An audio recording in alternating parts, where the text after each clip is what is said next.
Bienvenidos a su clase del 2 de mayo 2024 del curso Derecho Civil 3. En esta ocasión vamos a abordar dos temas importantes que forman parte del contenido programático. El primer tema que vamos a discutir y analizar es el relativo a la defensa del derecho de crédito. Posteriormente, de explicar su naturaleza y características, vamos a abordar lo relativo a las garantías de la obligación. Cabe precisar que esta presentación ya fue publicada en Classroom, por lo cual los invito a que puedan imprimirla, ir haciendo las anotaciones correspondientes para mantener un hilo conductor y la congruencia en relación a lo que vamos discutiendo y a los temas y subtemas incluidos en esa presentación. ¿Qué es la protección del crédito? La protección del crédito son los medios de defensa que le asisten al acreedor, brindado por nuestro sistema jurídico una serie de acciones, figuras o instituciones para poder reaccionar cuando el acreedor está en presencia de un incumplimiento de la prestación por parte del deudor. De igual forma, es conveniente aclarar que como es una relación obligatoria sinalagmática, recíproca, puede darse también el incumplimiento en esta relación obligatoria por parte del acreedor. Generalmente, en la mayoría de casos, ocurre este incumplimiento por parte del deudor. Este incumplimiento, hicimos ver en la relación anterior, estas clases de variamiento de cumplimiento puede ser una ejecución tardía, fuera del plazo pactado, puede ser una prestación inexacta o defectuosa o un incumplimiento total de la prestación. Estas son las tres vertientes centrales sobre lo cual se desarrolla el programa del incumplimiento de la prestación, que acarrea la responsabilidad por incumplimiento que trabajamos en la sesión anterior y la consiguiente relación causal para legitimar el planteamiento de una acción de indemnización en las dos categorías que establece el artículo 1434 del Código Civil, léase el daño emergente, el perjuicio o lucro cesante. En estos medios de defensa preventiva es muy importante que pongamos atención sobre lo que voy a señalar y podamos realizar las anotaciones correspondientes. En el marco de esta protección del crédito a favor del acreedor, los medios de defensa preventiva son los siguientes. Medios de defensa preventiva. La defensa contra los actos fraudulentos del deudor, ¿por medio de qué figura? A través de la acción revocatoria o acción pauliana, que viene del término pauliano propio del derecho romano. Segundo medio de defensa, el vencimiento anticipado de la obligación a plazo cuando el deudor deviene insolvente.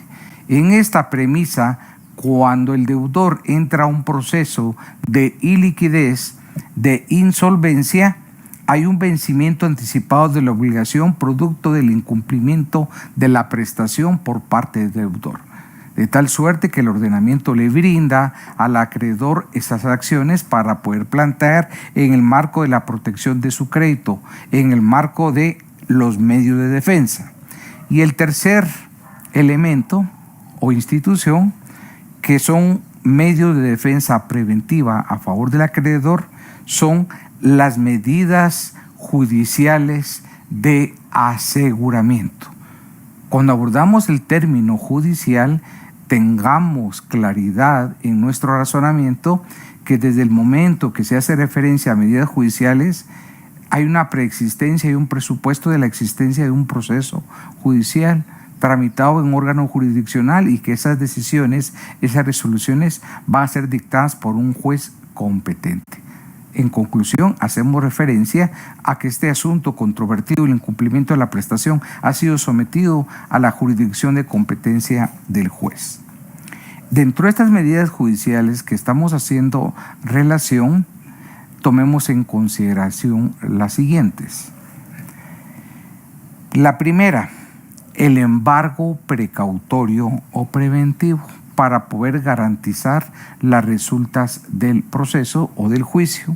Se encuentra regulado el embargo precautorio en el artículo 527 del Código Procesal Civil y Mercantil. En este bloque de medidas judiciales también es importante señalar una medida de orden personal, una medida judicial denominada arraigo. El arraigo se encuentra regulado en los artículos 523, 524 y 525 del Código Procesal Civil y Mercantil. La tercera medida judicial que sirve al acreedor para ejercer esa protección judicial de su crédito es la anotación de demanda, regulado en el artículo 528, siempre del Código Procesal Civil y Mercantil. Otra medida judicial de importancia significativa es el secuestro, pero nada que ver con la figura, el tipo penal de secuestro contemplada en el Código Penal. Por favor, a la hora del examen, olvidémonos de esas categorías, que es una evaluación desde las perspectivas del derecho civil. Y el secuestro se encuentra regulado en el artículo 528 del Código Procesal Civil y Mercantil, cuerpo adjetivo que los invito a que lean en los preceptos señalados para que tengan una mejor comprensión de la finalidad y consecuencias jurídicas de estas medidas judiciales. La intervención es la última medida judicial regulada en el artículo 529 del Código Procesal Civil y Mercantil. Solo me voy a detener a explicar en el tema de secuestro porque mi preocupación es que no lo vayamos a confundir con esa figura que establece el Código como un delito. En materia procesal civil y civil, el secuestro es considerado como, primero, una medida preventiva, una medida asegurativa, una medida cautelar a favor y para proteger el interés del acreedor. En ese orden de ideas, consiste en poner bajo custodia determinados bienes del deudor. Poner bajo custodia determinados bienes del deudor. Sumas de dinero o cosas debidas al acreedor. ¿Con qué objetivo existe esta medida judicial del secuestro? Para evitar el peligro de la dispersión, de la desaparición de bienes o dinero propiedad del deudor y consecuentemente evitar la pérdida de garantías de crédito. ¿Por qué? Si se da la pérdida de estas garantías, como estas medidas judiciales de secuestro, el acreedor se va a encontrar imposibilitado de poder ejecutar la deuda o el crédito a su favor, porque el deudor ya no va a tener ningún tipo de patrimonio. ¿Cómo podemos afirmar a que se traduce el secuestro? Como un depósito judicial que puede comprender en consecuencia bienes muebles o inmuebles y conlleva una importante prohibición, una prohibición de enajenar o bien una ineficacia de la disposición que eventualmente pudiera dar a cabo el deudor. Estamos haciendo referencia a las figuras de protección del crédito y los medios de defensa que el ordenamiento le brinda al acreedor. Y en esa dirección es importante subrayar la protección frente al fraude, una protección de los intereses del acreedor frente a una eventual conducta fraudulenta por parte del deudor. Estas acciones son dirigidas a proteger la solvencia, la liquidez del deudor. Este es un concepto importante y que también hacemos referencia a lo que en una oportunidad explicamos, el artículo 1329 del Código Civil, atinente a esa responsabilidad universal, que no solo actúa cuando se ha producido el incumplimiento, sino también indirectamente constituye una garantía en cuanto a la existencia de bienes propiedad del deudor, lo cual genera cierta seguridad en el crédito, cierta seguridad en ese tráfico mercantil, y que podemos verificar que si se genera una agresión hay una protección de parte de los organismos del Estado. Aquí hay una función a enfatizar: la garantía del deudor por parte de su patrimonio para cumplir con la obligación o esa prestación de carácter económica. En ese sentido, genera una seguridad para acreedores, y el interés de acreedores queda protegido por la concesión de este tipo de garantía impropia, porque le brinda ciertas facultades necesarias para poder generar, preparar y ejecutar un fraude en esos bienes en perjuicio del acreedor. Aquí estamos haciendo relación al término fraude. En ese momento llegamos ya a establecer que el Código Civil regula una institución importante en esta dirección para proteger al fraude en perjuicio ¿de quién? Del acreedor. Por eso se llama también una acción pauliana o una acción revocatoria en fraude de acreedores. Para el efecto, esta acción pauliana o revocatoria, que es muy importante, hace una relación a las siguientes premisas.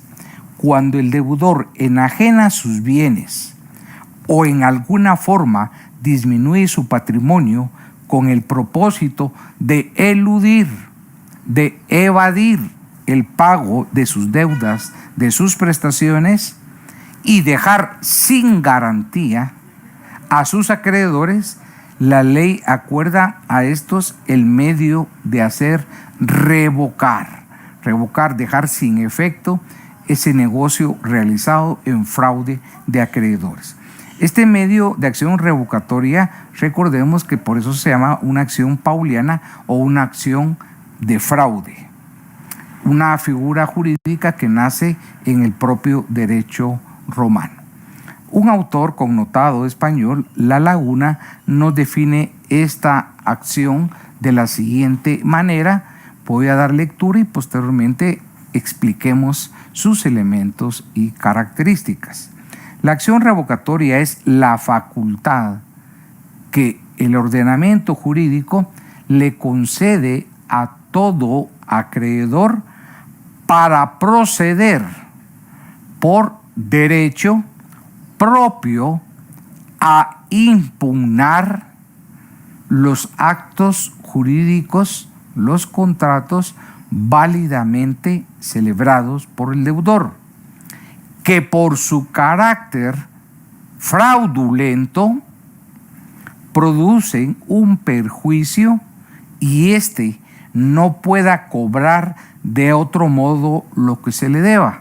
Es decir, el acreedor ante este fraude no tiene otra alternativa, otro procedimiento, otra mecánica para poder cobrar la deuda a su favor. Entonces, la ley, el ordenamiento lo faculta a plantear esta acción contra los actos válidamente celebrados, pero que provocan un perjuicio al convertir un acto fraudulento en perjuicio de ¿quiénes? De los acreedores. Los invito a que también analice y lean con detenimiento la exposición de motivos en cuanto a esta acción revocatoria o acción pauliana, que señala es una modalidad de la rescisión contractual, pero no lo estamos equiparando como un sinónimo. Esta acción revocatoria se encuentra regulado de una forma expresa en el artículo 1290 del Código Civil, al cual procedemos a dar la lectura correspondiente. Todo acreedor puede pedir la revocación de los negocios celebrados por el deudor en perjuicio o fraude de sus derechos. Solo los acreedores cuyos créditos sean anteriores al negocio impugnado pueden ejercitar la acción revocatoria. Estudiemos esta norma separando sus premisas para aplicar ese rigor técnico en su estudio. En principio, todo acreedor puede pedir la revocación de los negocios celebrados por el deudor en perjuicio o fraude de sus derechos. En aquellos contratos válidamente celebrados por el deudor que generen un perjuicio directo en los intereses del acreedor o un acto fraudulento que tiene por causa, por finalidad, evadir el cumplimiento de esta prestación con el acreedor, por eso acude a otra figura elusiva para provocar ese fraude. De tal suerte que el ordenamiento faculta al acreedor para poder impugnar con fundamento en el artículo 1290 del Código Civil este acto fraudulento. Continuemos con el estudio de esa norma. Solo los acreedores cuyos créditos sean anteriores al negocio impugnado pueden ejercitar la acción revocatoria. Aquí el legislador nos exige el cumplimiento de un aspecto vinculado al tiempo. ¿Por qué al tiempo? Porque es categórico al exigir que el acreedor únicamente puede exigir la impugnación de estos actos que sean en perjuicio del acreedor, solo si fueron celebrados antes del contrato o negocio que voy a impugnar. Dicho de otra manera, si estos actos fraudulentos fueron celebrados posteriormente, no va a poderlos impugnar, porque la norma es clara. Solo los acreedores cuyos créditos sean anteriores al negocio impugnado. Aquí en el tiempo establecemos una línea del tiempo bajo dos categorías. Primero, el contrato que celebró el deudor con acreedor, el válidamente, el que ha generado el incumplimiento de la prestación. Segundo, en esa línea de tiempo, posteriormente está el negocio fraudulento. Y lo explico bajo otro escenario, un tercer ejemplo. Si primero se realizó el negocio fraudulento y posteriormente el crédito, el contrato, no lo puede impugnar, porque el 1290 es categórico en cuanto al aspecto temporal. Solo los acreedores cuyos créditos sean anteriores al negocio impugnado. Aquí tenemos la obligación de determinar cuál fue el primer contrato y cuál fue el segundo. Si el primero fue el crédito válidamente celebrado entre acreedor y deudor, no hay inconveniente, y el segundo es el contrato fraudulento.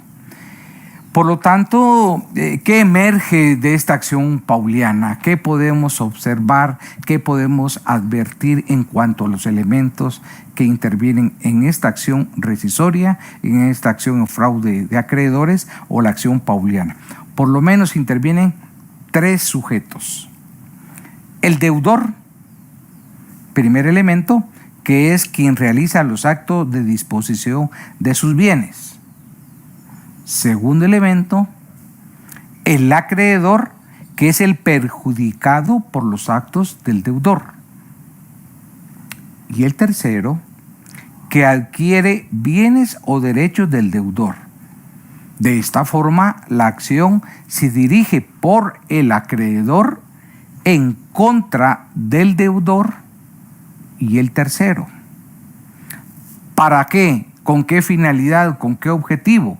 Dejar sin efecto el acto jurídico, el contrato realizado fraudulentamente en perjuicio del acreedor, en la medida que este contrato fraudulento produce y genera un perjuicio para el acreedor. Esta acción únicamente favorece solo, exclusivamente al acreedor que endereza, que plantea, que insta, que dirige esta acción, y hasta el momento de su crédito.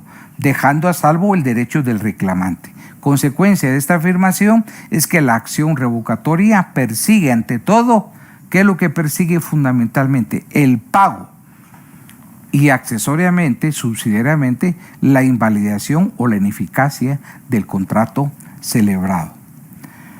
Conforme al Código Civil, estos negocios de disposición a título gratuito realizados por el deudor insolvente es consecuencia de estos negocios que pueden ser revocados a instancia de los acreedores de conformidad con lo que prescribe el artículo 1291 del Código Civil.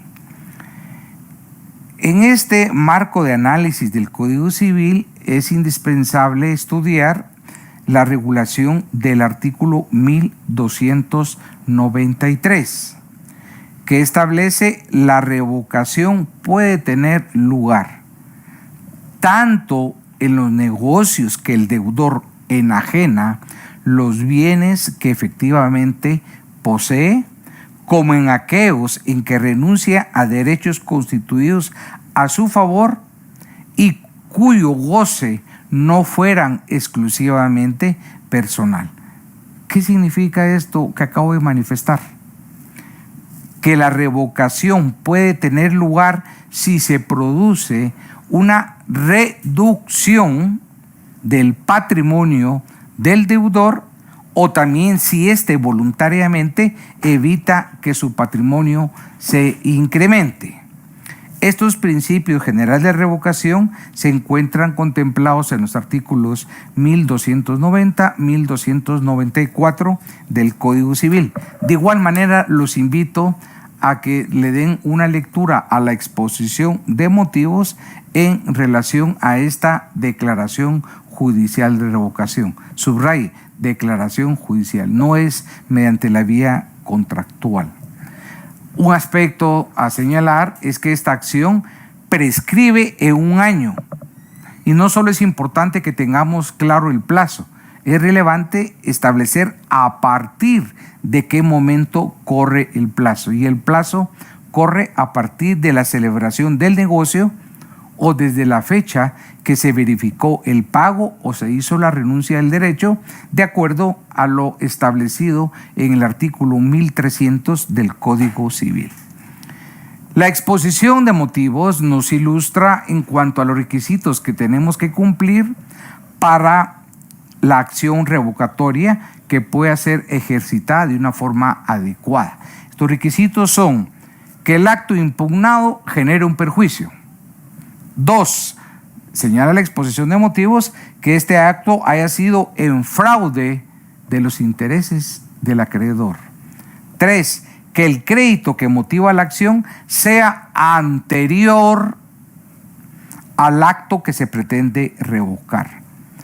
Por lo tanto, estos también pueden denominarse presupuestos de la impugnación o requisitos propios de la impugnación. En el supuesto que la acción revocatoria prospere, genere consecuencias jurídicas, ¿cuáles son estos efectos? Lograr la ineficacia del acto fraudulento celebrado en tanto en cuanto ha habido perjuicio para el acreedor que la ejercita.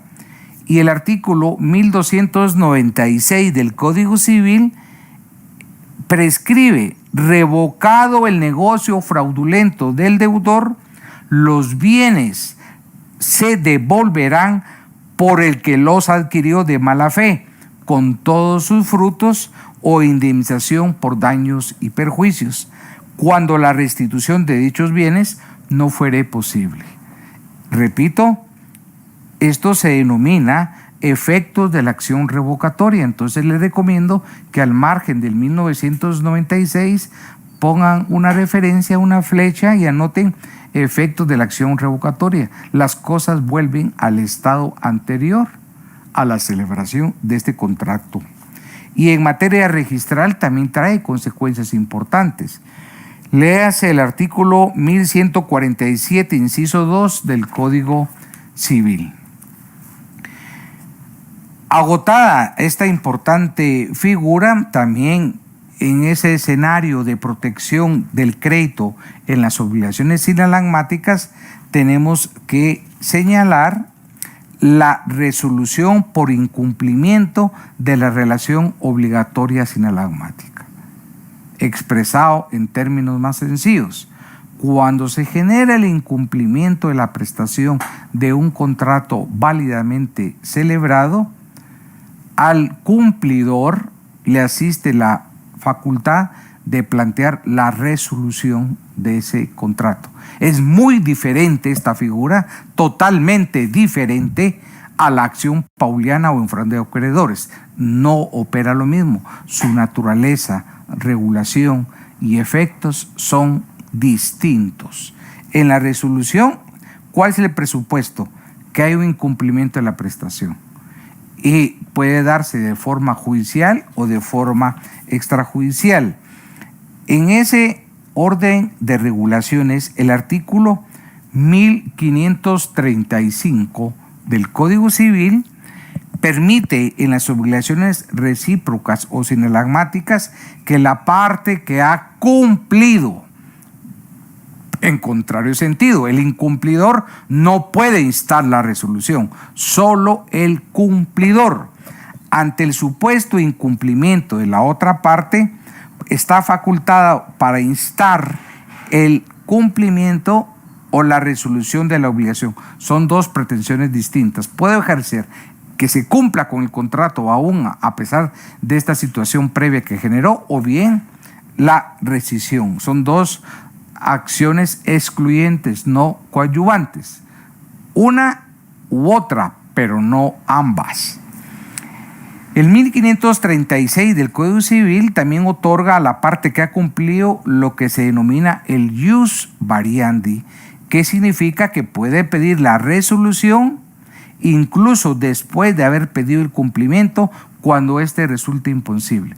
Atención, sí lo puedo plantear posterior, pero hay un requisito, que su cumplimiento resulte imposible. Entonces, claridad en estas acciones cuando se refiere cuáles son las acciones que podemos plantear en el marco del ius variandi.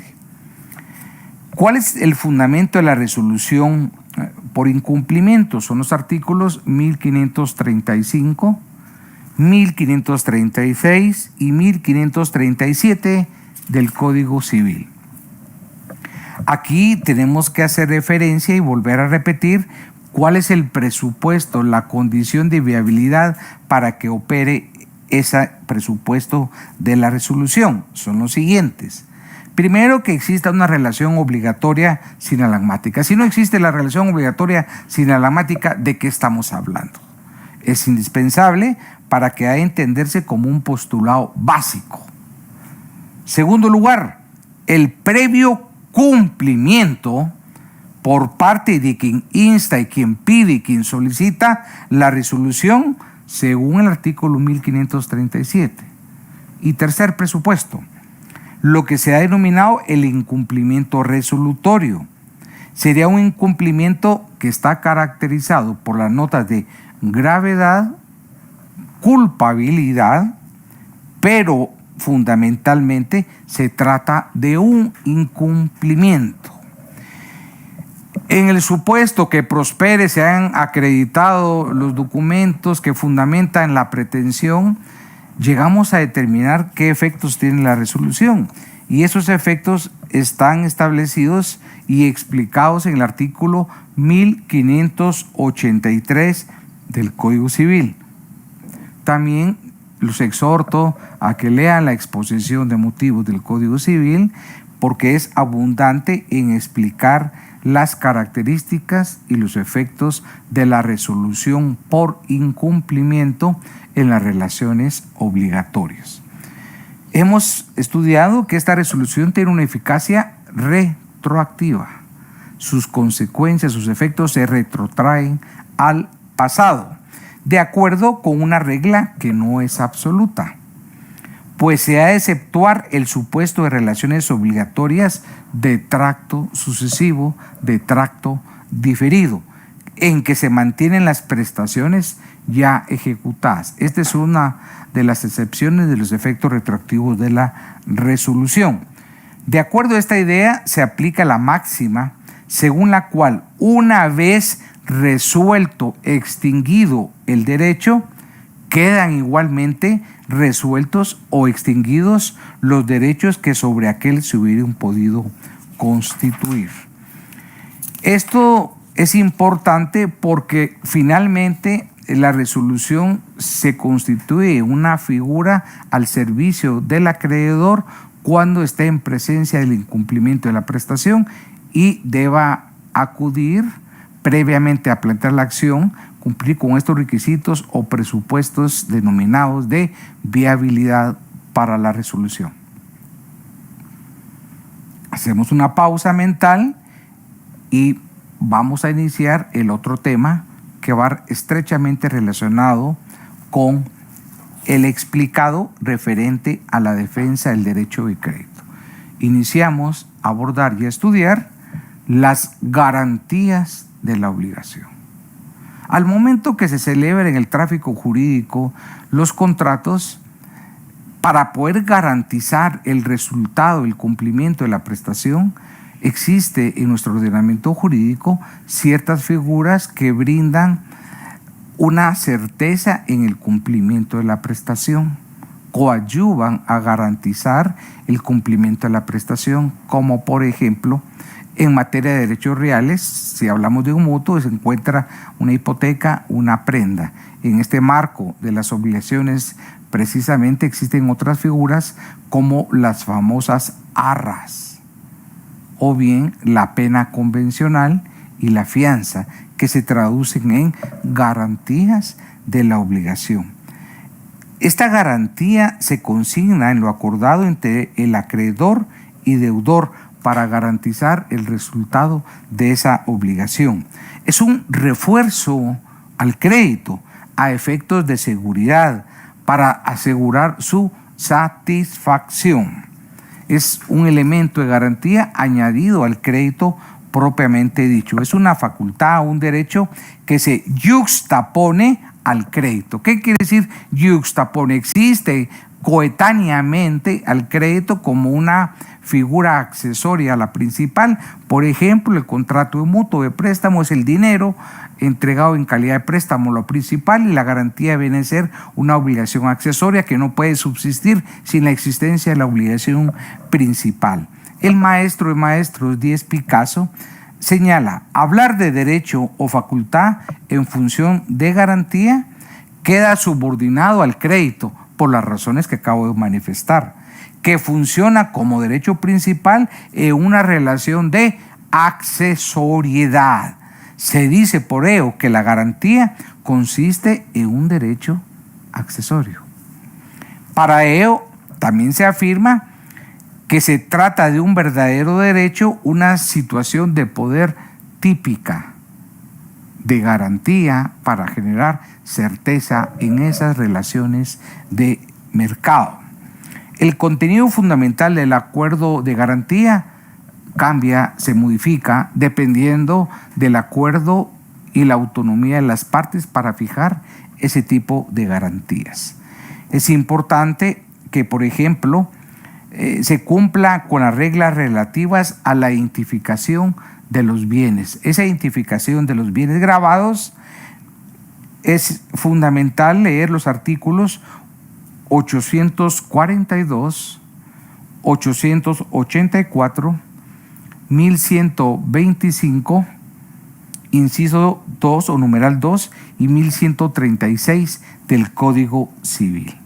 Estos acuerdos de garantía, vuelvo a insistir, en su curso de derechos reales se explicaron las figuras de derechos reales de garantía y también las figuras de garantía de derechos personales. Aquí estamos enfatizando que hay dos tipos de garantías: las garantías reales y las garantías personales en función del poder jurídico o el derecho subjetivo que se concede al acreedor. ¿Con qué finalidad? ¿Con qué objetivo? Asegurar el crédito. Asegurar el crédito. De este modo entendemos la garantía real, la que se traduce en la concesión de un poder jurídico sobre una cosa determinada, propiedad del deudor o de un tercero. Y acá las garantías personales son las que van a recaer sobre un derecho de naturaleza personal. Pero tanto las garantías personales y reales cumplen esa función de garantizar el crédito, de asegurar ese crédito. Y por lo tanto, en caso de incumplimiento de la obligación, facultan al acreedor poder plantear, enderezar las acciones para exigir el cumplimiento de sus obligaciones. También vale la pena volver a recordar dentro de las garantías personales, el artículo 1329 regula lo que se denomina una garantía universal. Y les vuelvo a aconsejar que al margen del 1329 anoten qué es la garantía universal. Y en la exposición de motivos señala que esa garantía universal son todos los bienes posibles de embargar que sean propiedad de parte del deudor. Y esas garantías reales que ustedes estudiaron en Derecho Civil 2 son las indispensables que requieren una inscripción en el registro de la propiedad, porque en caso de incumplimiento de la prestación de un contrato de mutuo, se convierte ese documento denominado contrato inscrito en el registro de un título ejecutivo. Y al momento de darse la insolvencia e incumplimiento de la obligación, el acreedor tiene la facultad de instar y plantear un juicio ejecutivo en la vía de premio por existir una garantía de naturaleza real y proseguir con el trámite, que es bastante rápido y sumario, para solicitar el pago de la obligación. Si no se cumple con ese pago de la obligación, posteriormente remate, se lleva a cabo la adjudicación en pago mediante una escritura traslativa de dominio. Realizado esta presentación de las garantías de la obligación, indicando qué son, para qué sirven, cuáles son los tipos, cuál es su relevancia, ya entramos a figuras muy específicas también que se suman, se adicionan a lo explicado, no son excluyentes, forman parte de ese bloque, de ese escenario, de este elenco de medidas de garantías de la obligación. La cláusula penal, otros autores a esa cláusula penal le denominan pena convencional, pero realmente nuestro código le denomina una cláusula de indemnización. Son sinónimos. Cuando hacemos referencia a cláusula penal, es una acepción que le asignó la doctrina, pero no tiene absolutamente nada que ver con derecho penal. Solo el término, absolutamente nada de su vinculación con derecho penal, y les ruego que tengan presente eso.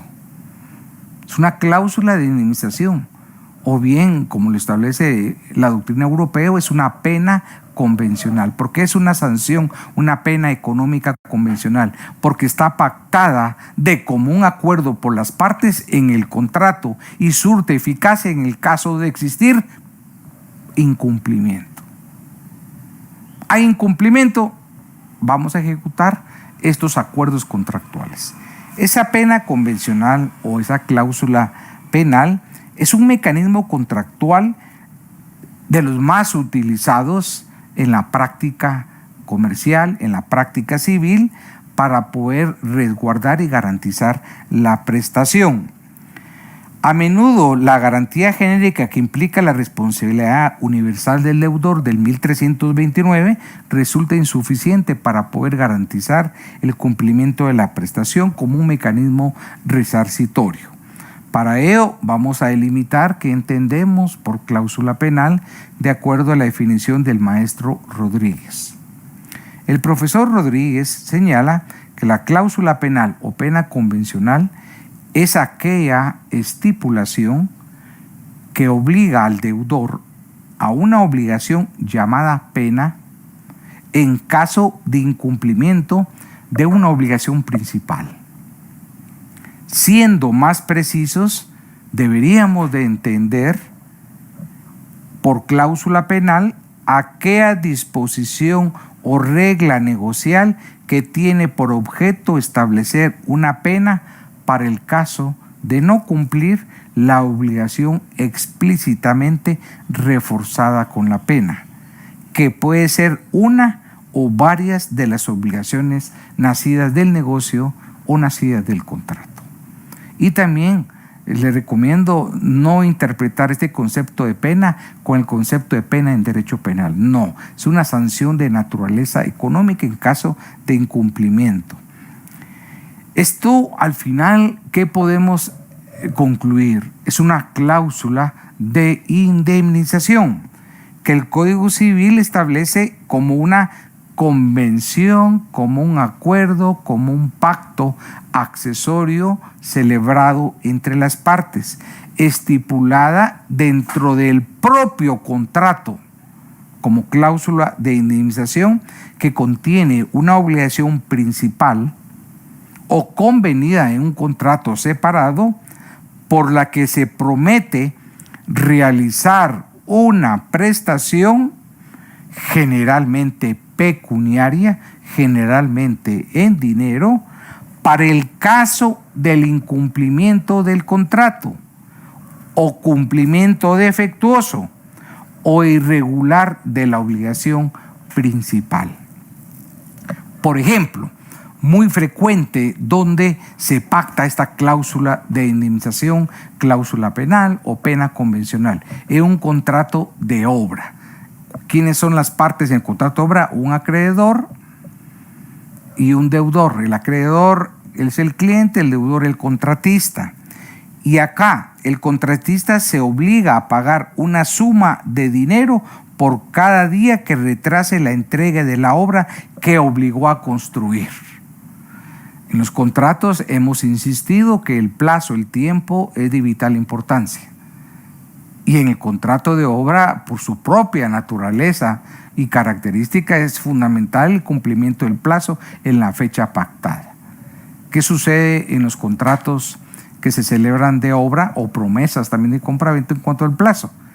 Por cada día de retraso se pacta una pena convencional, una cláusula indemnizatoria, que se traduce en una indemnización pecuniaria determinada por las partes por cada día de retraso. Por ejemplo, por cada día de retraso van a ser 1,000 quetzales. Y si son 40 días de retraso, esta pena convencional va a acceder a 40,000. O bien, en su defecto, las partes pueden aportar un monto preestablecido sin necesidad de hacer un cálculo de orden matemático.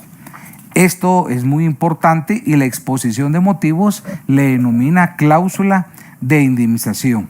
La regulación de esta figura aparece en el Código Civil en el artículo 1436, que establece lo siguiente: las partes pueden fijar anticipadamente una cantidad que deberá pagar el que deje de cumplir la obligación o no cumpla de la manera convenida o retarde su cumplimiento, la cual en tales casos compensa los daños y perjuicios. Varios aspectos importantes del artículo 1436. Primer característica de la cláusula de indemnización: las partes fijan anticipadamente. ¿En qué caso? En el caso de existir incumplimiento de la obligación. ¿Por qué? Si no hay incumplimiento de la prestación, no tiene sentido de ejecutar esta cláusula. Únicamente va a formar parte de ese programa contractual, únicamente va a formar parte del clausulado, pero si hay cumplimiento, no se puede ejecutar. Solo surge a la vida jurídica en caso que se dé un elemento fundamental: la hipótesis del incumplimiento, subrayado, entre comillas, y con fluorescente. Si hay incumplimiento, hablemos de ejecutar esa cláusula. De lo contrario, no tiene sentido, porque hay cumplimiento.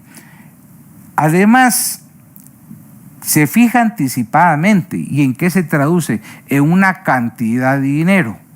¿Quién la fijó? Las partes. ¿Para qué? Para pagar en concepto de daños y perjuicios para la parte que dejó de cumplir, para la parte incumplidora. O bien, vamos a regresar a las 3 variantes de incumplimiento de la obligación. O bien, quien no cumpla de la manera convenida es el incumplimiento que señalamos como variante, retarde el cumplimiento, otra variante, o un incumplimiento definitivo. Cualquiera de estos 3 eventos, de estos 3 supuestos, genera la responsabilidad del pago de daños y perjuicios. Pero aquí hay un aspecto indispensable a enfatizar. El monto de daños y perjuicios no los va a fijar el juez, como lo explicamos en la clase anterior, porque en esos casos se va a fijar mediante el trámite de un juicio ordinario. Llegamos a un incidente, un dictamen de expertos, donde se va a cuantificar el daño producido y las ganancias lícitas dejadas de percibir por medio de los expertos y las pruebas ofrecidas al proceso y discutidas en la controversia, en la litis. Aquí no. Aquí ya, esa es una de las bondades de la cláusula de indemnización. ¿Por qué? Las partes anticipadamente ya fijaron ese monto. Entonces ya no es discutible el monto, porque fue un ejercicio de libertad contractual de acreedor y deudor. Esta norma, el 1436, considera como una sanción contractual. Ese es el término y su esencia.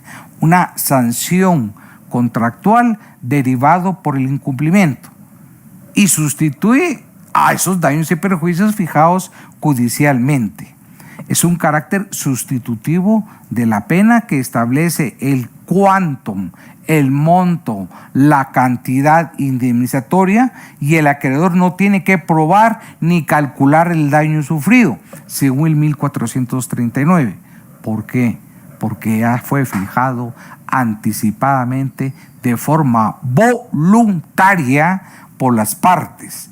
Y esta indemnización convenida anticipadamente por las partes no puede exceder de la cuantía de la obligación principal de conformidad con el 1440. Tiene que ser proporcional a esa cuantía, es decir, no podemos fijar una indemnización superior al monto del contrato, a la cuantía del contrato. Tiene que ser equilibrado, tiene que ser un monto acorde a esa cuantía.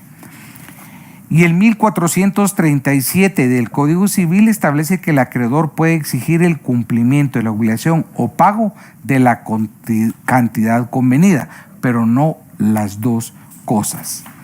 Y aquí, ¿qué podemos inferir? Que la cláusula de indemnización desempeña una función de pena convencional de carácter aseguramiento de la obligación principal. Tiene esa función sancionatoria, sustitutoria y una función opcional. Es exigible esa pena en los casos que el deudor incumple para poder establecer la ejecución del monto pactado. Vamos a otra figura que también es una garantía de la obligación, y en el examen seguro que viene una pregunta: señale las diferencias entre la cláusula de indemnización y las arras. Son figuras similares pero diferentes. Entonces te voy a explicar con profundidad las arras para que ustedes ya posteriormente escriban en su cuaderno un cuadro sinóptico donde pueda delimitar las diferencias entre la cláusula indemnizatoria y las arras. ¿Qué son las arras? También es una garantía de la obligación, como la cantidad de dinero que uno de los contratantes entrega. Primer diferencia, la anterior figura no se entrega. ¿Y cómo se entrega las arras? Como una señal de cumplimiento.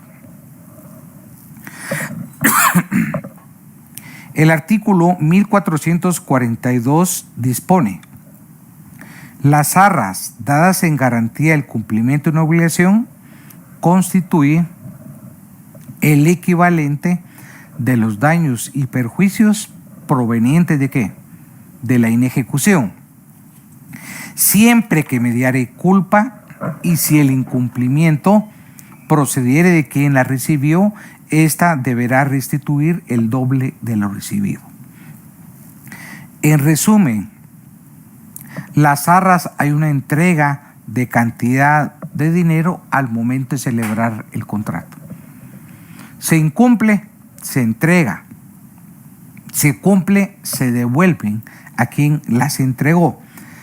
Las arras poseen, en cuanto conviene entre las partes, un carácter real, pues esencialmente para su existencia y para su eficacia exigen la transmisión posesorio, la entrega de esos bienes o las sumas de dinero que hayan sido acordadas. Las arras también desempeñan esa importante función de garantía y ustedes van a tener que establecer las diferencias entre las arras y la cláusula. ¿Cuáles son características importantes? Esas son las que van a poder desglosar en función de su finalidad, su regulación y sus consecuencias jurídicas. Para terminar la clase del día de hoy, 2 de abril 24, el derecho de retención, es importante subrayar lo que establece el Código Civil.